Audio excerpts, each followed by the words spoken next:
Bismillahirrahmanirrahim. Assalamualaikum warahmatullahi wabarakatuh. Innal hamdalillah nahmaduhu wa nasta'inuhu wa nastaghfiruh wa na'udzu billahi min shururi anfusina wa min sayyiati a'malina. Man yahdihillahu fala mudilla lahu wa man yudlil fala hadiya lahu. Wa asyhadu an la ilaha illallah wahdahu la syarika lahu wa asyhadu anna Muhammadan abduhu wa rasuluhu sallallahu alaihi wa ala alihi wasallam. Amma ba'd. Bapak-bapak dan saudara-saudaraku yang dimuliakan oleh Allah Subhanahu wa taala, pertama-tama marilah kita senantiasa mengucapkan puji dan syukur kita kepada Allah Subhanahu wa taala atas limpahan kenikmatannya kepada kita. Salah satu kenikmatan yang Allah berikan kepada kita pada hari ini, kita bisa berkumpul di masjid ini dalam keadaan sehat dan diberikan hidayah oleh Allah Subhanahu wa taala, dan juga masih diberikan waktu, usia, umur untuk berjumpa dengan bulan suci Ramadan, di mana bulan ini adalah bulan yang sangat mulia, yang sangat mempunyai keutamaan yang besar, yang perlu kita manfaatkan sebaik-baiknya untuk melakukan amalan soleh. Bulan yang merupakan kesempatan emas bagi kita untuk memperoleh pahala yang banyak dan juga bisa menghapus dosa-dosa dan kesalahan kita. Baik bapak-bapak dan saudara-saudaraku yang dimuliakan oleh Allah Subhanahu wa taala, pada sore hari ini kita akan membahas sebuah permasalahan yang berkaitan dengan bulan suci Ramadan, sebuah amalan yang mempunyai keutamaan yang besar dan suatu amalan yang mudah untuk dilakukan, untuk dikerjakan, akan tetapi sering kita melupakannya, baik pada bulan suci Ramadan ataupun bulan-bulan yang lain. Apa amalan tersebut? Amalan ini adalah amalan taubat dan istighfar. Nah, amalan taubat dan istighfar. Taubat dan istighfar ini adalah suatu amalan yang dianjurkan di dalam syariat Islam pada setiap waktu, terutama pada bulan suci Ramadan ini, sangat ditekankan dan sangat dianjurkan bagi kita untuk memperbanyak taubat dan istighfar kepada Allah Subhanahu wa taala. Karena bulan suci Ramadan adalah bulan taubat dan bulan istighfar, bulan yang harus kita isi dengan memperbanyak taubat dan istighfar kepada Allah Subhanahu wa taala. Yang pertama yang perlu kita ketahui adalah tentang arti taubat dan istighfar. Taubat itu artinya adalah ar-rujuk, kembali. Kembali dari apa? Kembali dari kesalahan, kembali dari dosa menuju perbuatan baik dan perbuatan mulia. Ini arti taubat. Sedangkan istighfar adalah at-talab, permintaan. Bisatrid dzunub wa tajawuzihi.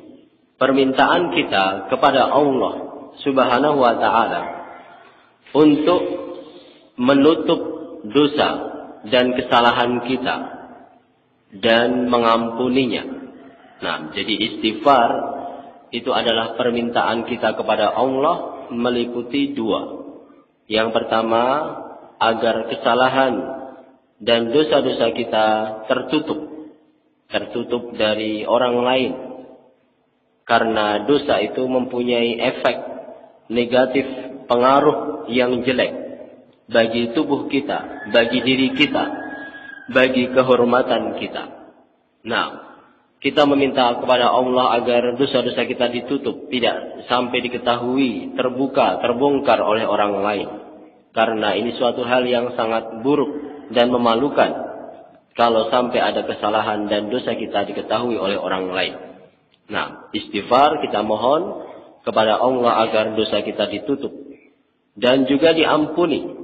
Tidak hanya ditutup saja, akan tapi juga diampuni oleh Allah Subhanahu wa taala. Ini arti istighfar. Astaghfirullah, astaghfirullah, astaghfirullah. Itu artinya, ya Allah, aku meminta agar dosa-dosaku ditutup dan diampuni. Baik. Kemudian berkaitan dengan bulan Ramadan ini, sering kita atau disunnahkan bagi kita untuk makan sahur.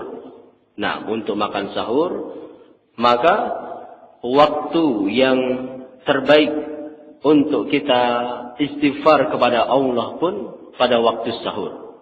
Nah, jadi pada waktu sahur, setelah kita makan sahur misalnya jam 3 atau jam setengah 4 kita sholat subuh jam setengah 5 ya. Biasanya jam 4 atau jam setengah 4 kita sudah bangun mempersiapkan masakan, kemudian makan. Sebelum sholat subuh masih ada sisa waktu, masih ada sisa-sisa waktu untuk menunggu azan subuh. Selain kita manfaatkan untuk membaca Al-Quran, maka salah satu amalan yang dianjurkan oleh agama Islam adalah kita beristighfar pada waktu sahur. Kita duduk sambil membaca Al-Quran, setelah itu kita istighfar, astagfirullah, astagfirullah, memperbanyak istighfar pada waktu sahur ini. Ini karena waktu yang paling dianjurkan untuk kita membaca doa istighfar ini. Dalilnya Allah sebutkan di dalam surat Az-Zariyat. Dalam surat Az-Zariyat ayat yang ke-10 atau 11, Allah Subhanahu wa taala berfirman menjelaskan tentang ciri-ciri orang yang bertakwa yang akan memperoleh pahala surga. Allah berfirman, "Inna lil muttaqina fi jannatin na'im." Sesungguhnya orang-orang yang bertakwa itu akan mendapatkan surga yang penuh kenikmatan. Innal muttaqina fi jannatin na'im. Innal muttaqina fi jannatin na'im. Sungguhnya orang-orang yang bertakwa itu akan mendapatkan balasan surga yang di dalamnya penuh kenikmatan. Akhidina ma atahum rabbuhum. Mereka akhidin, yaitu mengambil, memetik apa-apa yang diberikan oleh Rabb mereka di dalamnya. Apapun yang mereka inginkan, apapun yang mereka maukan akan diberikan oleh Allah dalam surga. Buah-buahan tinggal memetik. Makanan, minuman, istri-istri ataupun kenikmatan yang lain mereka akan dapatkan dengan mudah. Akhidina ma atahum rabbuhum. Mereka akan menikmati apa-apa yang Allah berikan untuk mereka di dalam surga tersebut. Innahum kanu qabla dzalika muhsinin. Karena sesungguhnya mereka sebelum itu, sebelum masuk surga itu, kanu muhsinin, termasuk orang-orang yang sering berbuat baik, yaitu di dunia. Di dunia mereka adalah orang-orang yang terkenal, pemurah, pemaaf, rajin ibadah, muhsin, orang yang baik, terkenal orang-orang yang baik. Innahum kanu qabla dzalika muhsinin. Kanu qalilan minal laili ma yahjaun. Salah satu amalan mereka adalah minal lail, sebagian malam. Qalilan ma yahjaun, sedikit mereka gunakan untuk tidur, berbaring.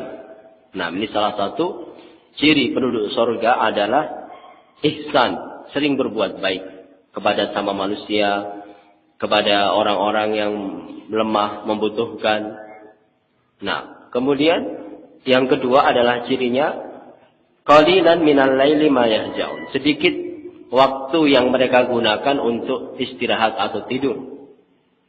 Artinya, ada sebagian waktu mereka manfaatkan untuk sholat malam, sholat tahajud. Kalau bulan Ramadan sholat tarawih.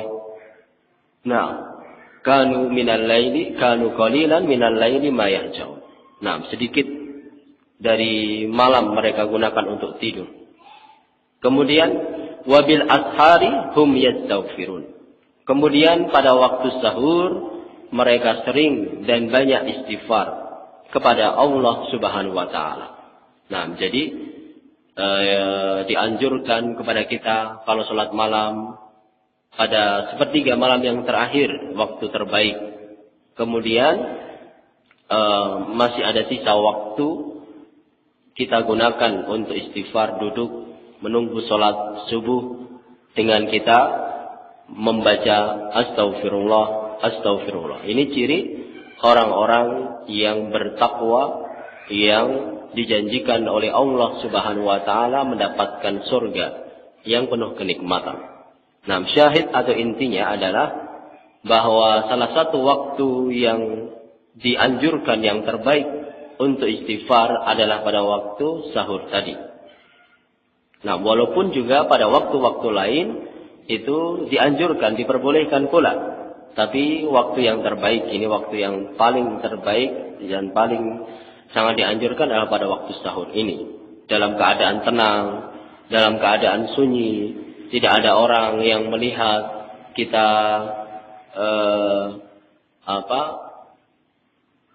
berdua sendirian dengan Allah Subhanahu wa taala. Tidak ada yang tahu, kita kepada Allah saja. Nah, kita introspeksi diri, kita menyadari kesalahan-kesalahan kita. Nah, maka pada waktu itu adalah waktu yang paling tepat untuk istighfar. Baik, ini waktu istighfar yang terbaik pada waktu sahur, sehingga pada bulan Ramadan ini insya Allah kita lebih punya waktu dan kesempatan untuk memperbanyak istighfar.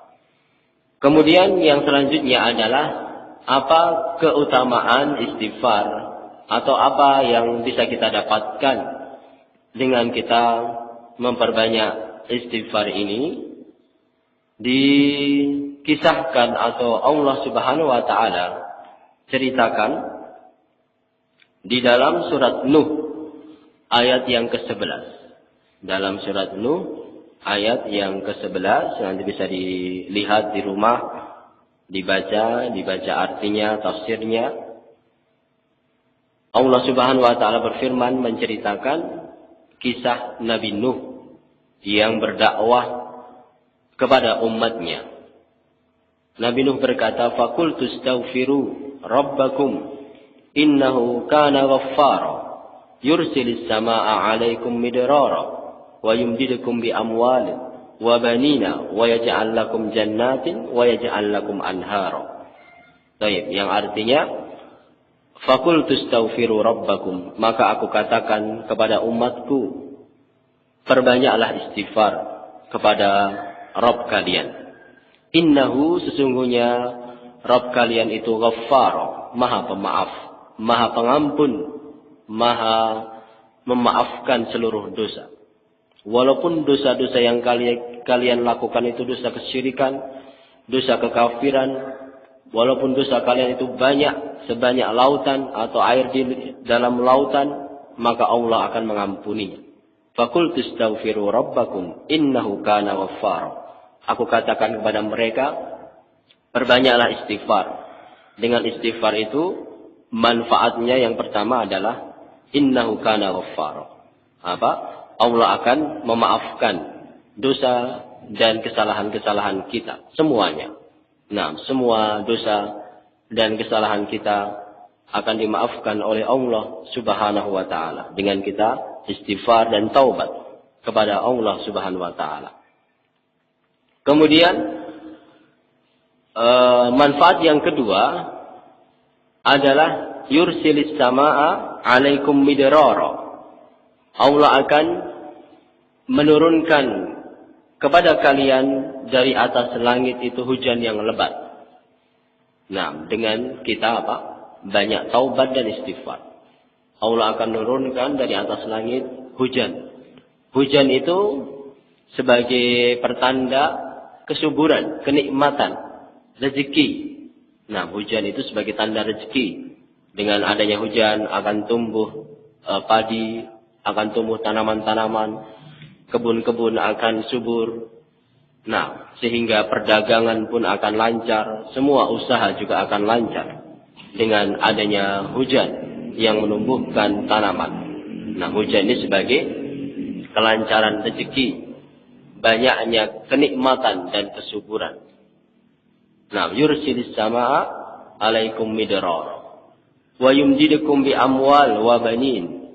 Kemudian Allah akan menambah kalian harta kalian, akan menambah harta kalian, rezeki kalian, wa banin, dan anak-anak kalian. Nah, dengan istighfar, manfaat yang kedua adalah memperbanyak rezeki, harta, anak, keturunan, ataupun yang lain. Ini manfaat istighfar. Disebutkan di sini dua manfaat dari istighfar yang sangat utama adalah akan terampun dosa-dosa kita dan juga akan melancarkan rezeki dan akan terkabulkan apa yang menjadi cita-cita dan keinginan kita. Sehingga Al-Imam Al-Hasan Al-Basri sering dimintai fatwa, dimintai pendapat, ditanya oleh orang, wahai Al-Hasan Al-Basri, rezeki saya itu seret, saya berdagang, saya berusaha, akan tetapi sering gagal, sering rugi, maka berikanlah nasihat kepada saya. Maka Imam Al-Hasan Al-Basri mengatakan, istaghfiru rabbakum, perbanyaklah istighfar kepada Allah Subhanahu wa taala. Perbanyaklah istighfar kepada Allah Subhanahu wa taala. Niscaya Allah akan melancarkan rezekimu. Ada yang datang, wahai Imam Al-Hasan Al-Basri, saya bertani, bercocok tanam, akan tapi Allah berikan kekeringan, Allah berikan ketidakberhasilan, tanaman saya banyak yang mati, atau hewan ternak saya banyak yang mati juga. Apa nasihat engkau? Maka nasihatnya sama. Istaghfiru rabbakum. Perbanyaklah istighfar kepada Rabb kalian. Kemudian ada yang datang, wahai Imam, saya sudah lama menikah tapi belum punya anak.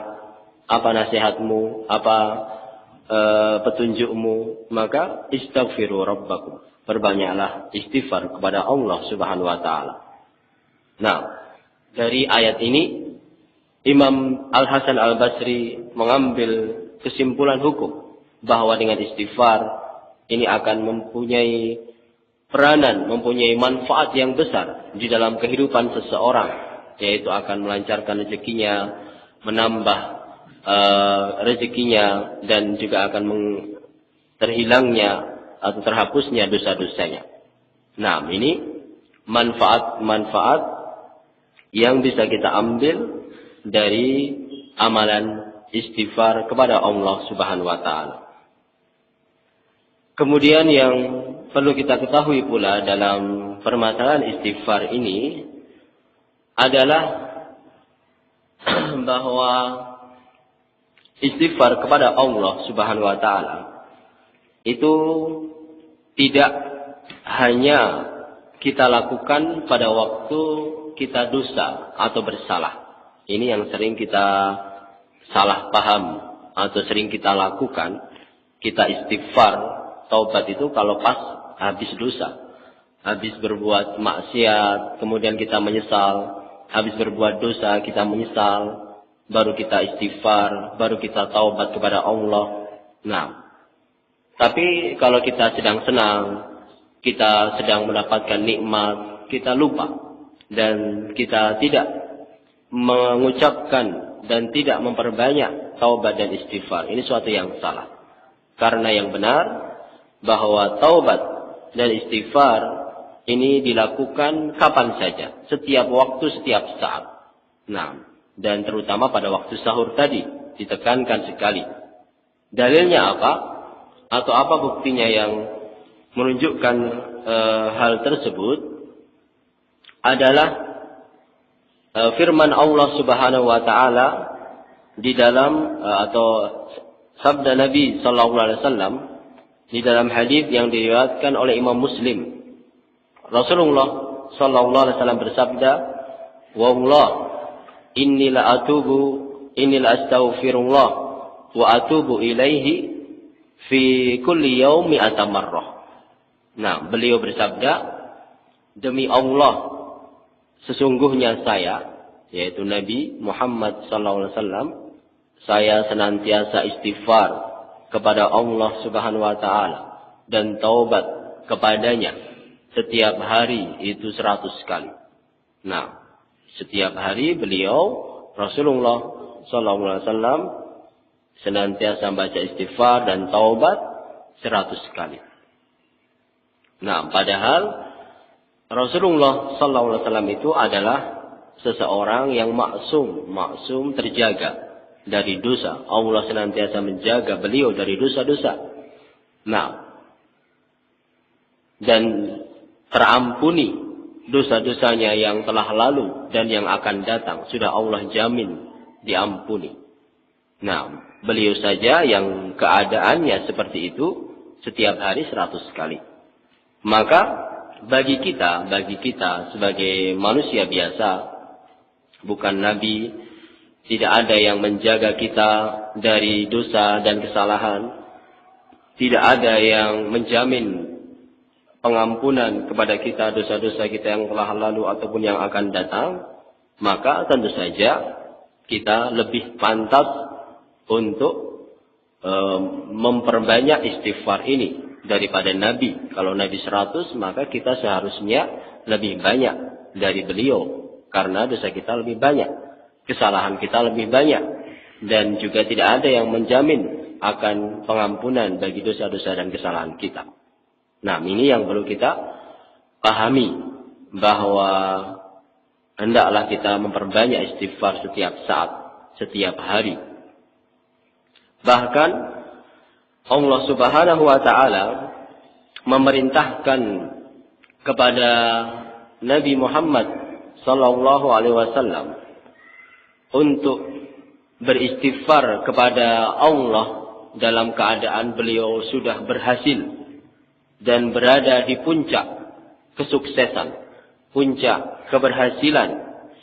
Nah, yaitu pada waktu beliau sudah berhasil menyebarkan dakwah Islam, telah berhasil menyebarkan dakwah Islam sehingga manusia berbondong-bondong masuk agama Islam. Yang dulu Islam itu sedikit, tetapi setelah beliau berdakwah beberapa puluh tahun, maka Islam pun bisa diterima oleh orang-orang Arab maupun orang-orang selain Arab. Sehingga manusia pun berbondong-bondong untuk masuk Islam.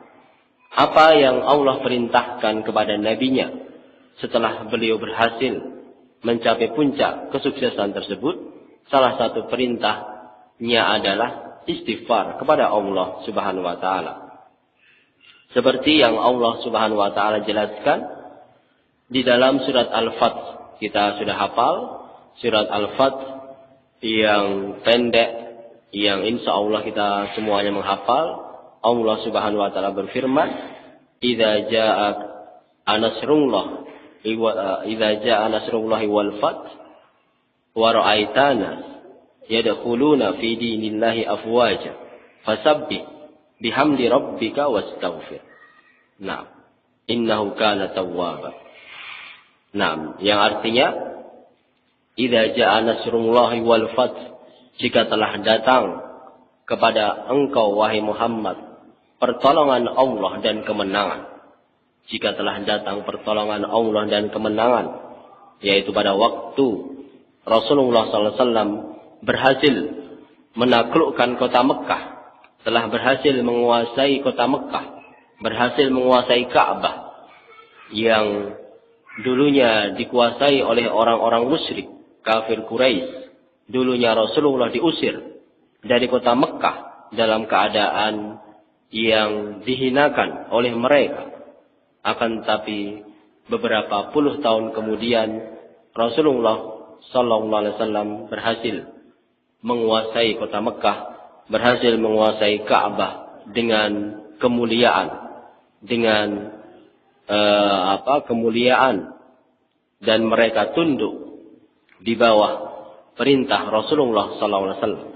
Telah datang pertolongan Allah dan al-fath, kemenangan, yaitu maksudnya adalah dengan telah dibukanya, dikuasainya kota Mekah yang merupakan ibu kota orang-orang Arab, ibu kota dunia, kota Mekah.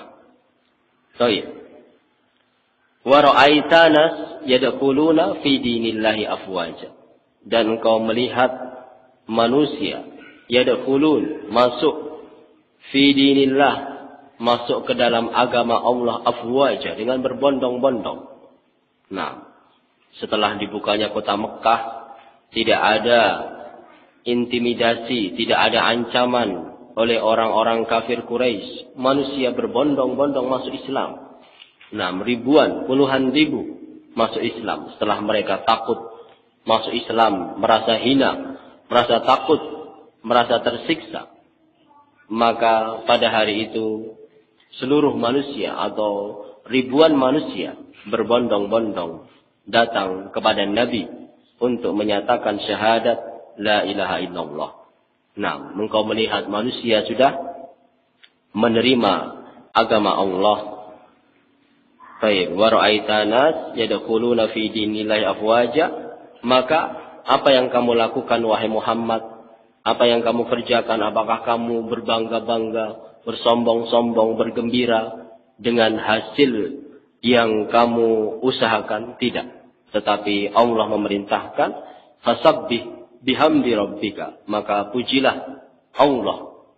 Nah, sucikanlah Allah dengan memuji beliau, dengan memuji, memberikan pujian-pujian kepada Allah. Sucikanlah Allah dengan memperbanyak pujian kepadanya. Nah, fasabbih bihamdi rabbika. Kemudian yang kedua, wastaghfir. Kamu perbanyaklah istighfar kepada Allah Subhanahu wa taala. Nah, bukannya setelah sukses, berhasil itu kemudian merasa sombong, merasa telah bahagia, merasa telah mendapatkan sesuatu yang luar biasa, tidak. Tetapi hendaklah engkau memperbanyak pujian kepada Allah dan istighfar.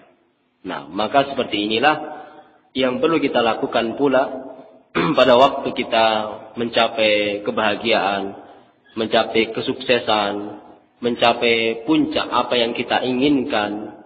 Maka juga yang kita lakukan adalah banyak istighfar kepada Allah Subhanahu wa taala. Telah diberikan kenikmatan yang luar biasa, padahal kita orang yang lemah, orang yang banyak berbuat dosa, akan tapi Allah berikan kepada kita kenikmatan, kesuksesan, keberhasilan.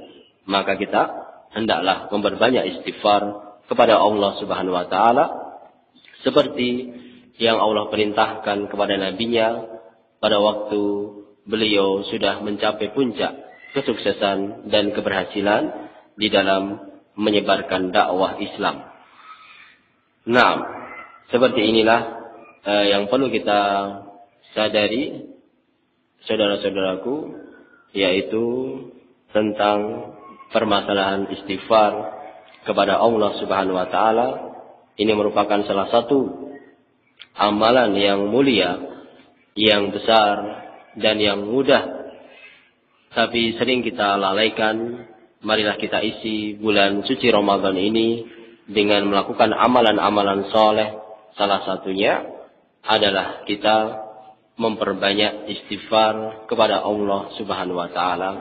Dan juga kalau kita memperbanyak istighfar kepada Allah Subhanahu wa taala, maka kita akan sibuk mengurus dosa-dosa kita, sibuk melihat kesalahan-kesalahan kita, dan juga tidak menyibukkan diri melihat kesalahan orang lain. Nah, karena kalau kita perbanyak istighfar, tidak ada waktu lagi untuk melihat aib dosa-dosa orang lain. Karena dosa kita sendiri banyak, kita perlu memperbanyak taubat dan istighfar. Dosa-dosa kita perlu kita tutup, perlu kita mintakan ampun. Tidak ada waktu untuk melihat dan mengurus dosa-dosa orang lain. Sehingga kehidupan kita pun jadi kehidupan yang baik, yang tenang, dan tidak terombang-ambing dengan fitnah mengurus orang lain. Nah, ini juga yang perlu kita pahami, kita ketahui, terutama pada bulan suci Ramadan ini, kita manfaatkan waktu dengan amalan, terutama istighfar, terutama pada waktu sahur. Kita setelah makan sahur, sambil menunggu azan, kita hendaklah memperbanyak istighfar kepada Allah Subhanahu wa taala. Nah, mungkin sampai di sini yang bisa kita sampaikan dari ceramah atau tausiah, nasihat-nasihat yang perlu kita lakukan pada bulan Ramadan. Mungkin masih ada sisa waktu, 10 menit atau berapa. Kalau ada pertanyaan atau yang kurang jelas, silahkan bapak-bapak dan saudara-saudaraku. Kalau ada pertanyaan disampaikan, tafadhalu.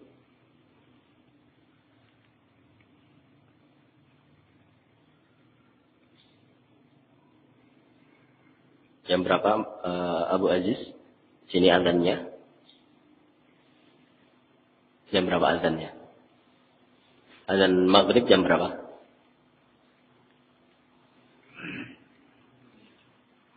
Tiga 6. Masih ada berapa? 15 menit ya. Ya, enggak?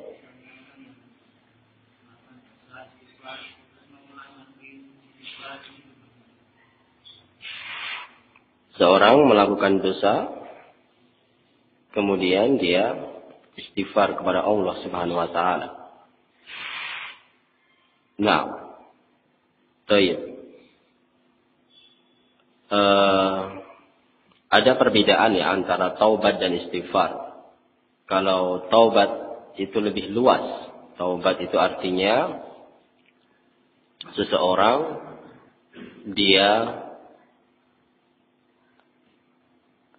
rujuk kembali kepada Allah Subhanahu wa taala dari amalan dosa menuju amalan kebaikan dengan diiringi amalan soleh. Dia hatinya menyesal, kemudian perbuatannya meninggalkan dosa tersebut dan bertekad kuat untuk meninggalkan atau tidak melakukan dosa yang dia lakukan. Dan istighfar itu senantiasa diiringi dengan taubat. Nah, istighfar itu hendaklah senantiasa diiringi dengan taubat. Astaghfirullah wa atubu ilaih. Seperti tadi Rasulullah sallallahu alaihi wasallam bersabda, saya senantiasa istighfar dan taubat kepada Allah. Istighfar kita mengucapkan astaghfirullah itu hendaklah kita iringi dengan taubat. Taubat artinya hati kita kembali menyesal dengan apa-apa yang telah kita lakukan kesalahan, kemudian perbuatan kita meninggalkan dosa tersebut, dan juga kita bertekad untuk tidak melakukan kesalahan pada masa yang akan datang. Kalau seseorang beristighfar dan bertaubat dengan taubat nasuha, maka Allah akan ampuni dosa-dosanya yang telah lalu. Berapa banyak pun dosanya, betapa besar pun dosa yang dia lakukan. Allah Subhanahu wa taala berfirman, "Qul lil ladzina kafaru iyantahu yughfar lakum ma qad salaf." Katakan kepada orang-orang yang kafir, kalau mereka berhenti dari melakukan dosa kekafirannya dan bertaubat kepada Allah, yughfar lahum ma qad salaf, akan diampuni dosa-dosa yang telah lalu. Kalau dia benar-benar istighfar dan taubat kepada Allah dengan melaksanakan syarat-syarat taubat, maka dosanya yang lalu akan diampuni. Nah, semuanya akan diampuni. Kesalahan-kesalahan yang lalu akan diampuni. Kemudian, kalau dia terjatuh lagi dosa, maka Allah akan catat dosa yang baru. Dosa yang baru, akan tapi dosa yang lalu telah diampuni oleh Allah kalau dia benar-benar taubat. Kalau dia salah, kemudian dia taubat lagi, maka dosa yang tadi akan diampuni. Seperti itu terus. Nah, dalam hadis yang sahih yang diriwayatkan oleh Imam Muslim, dikisahkan ada seseorang yang berdosa dan berkata, ya Rabbi,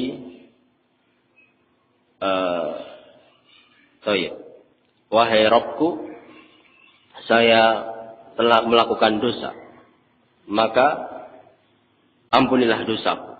Maka Allah berfirman, ini hambaku mengetahui bahwa dia punya Rabb yang memaafkan hambanya, maka aku maafkan dosa-dosanya.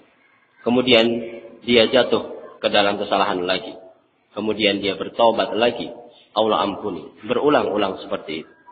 Nah, maka intinya adalah bagaimana kejujuran atas taubat dan istighfar yang dia lakukan. Nah, walaupun berulang-ulang dosa istighfar, dosa taubat, yang penting bagaimana taubatnya, bagaimana istighfarnya yang dia lakukan. Kalau istighfar dan taubatnya jujur, nasuha, benar sesuai dengan syarat-syarat yang dia lakukan, maka terampuni.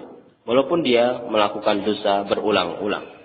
Nah, seperti itu, insya Allah yang benar dari ayat-ayat atau hadis-hadis yang menjelaskan tentang permasalahan hal tersebut.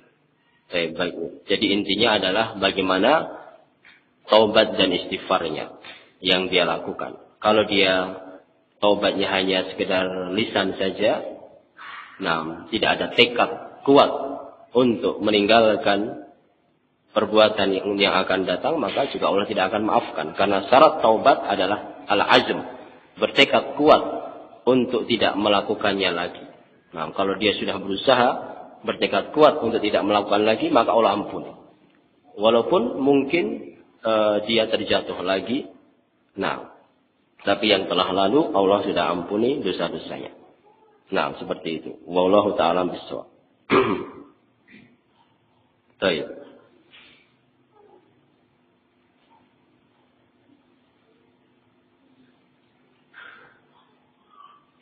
Ada yang lain?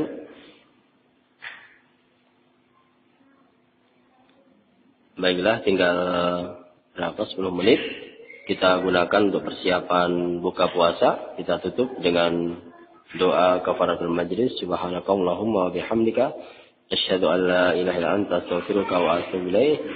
Wa akhiru da'wana alhamdulillahi rabbil alamin. Assalamualaikum warahmatullahi wabarakatuh.